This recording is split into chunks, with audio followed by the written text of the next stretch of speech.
Good afternoon, Jackie Ogana. Still reading from Fruit from a Poisonous Tree by Mark Stamper. You can get it on Amazon. We've learned a lot of interesting things. High taxes have created a moral inversion in the relationship between the citizens and the state. Before the income tax, the government existed to serve the people, at least in some vague nominal sense. How now the people exist to provide financial gain for the state's meal. Federal courts' decisions have often bent over backward to stress that citizens' rights are nearly null and void in conflict with the Internal Revenue Service.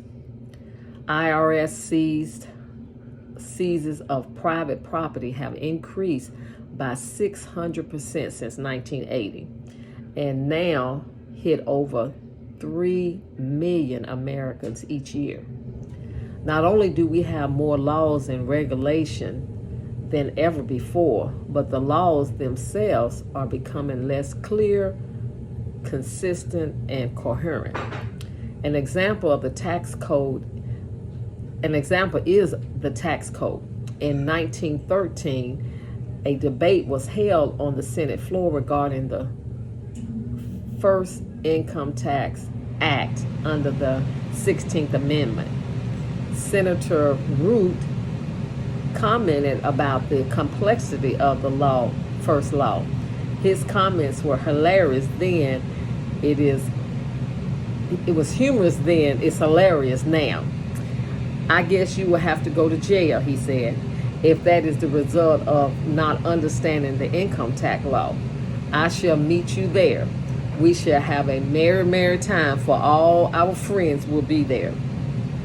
It would be an intellectual center, for no one understands the income tax law except persons who have not sufficient intelligence to understand the questions that arise under it.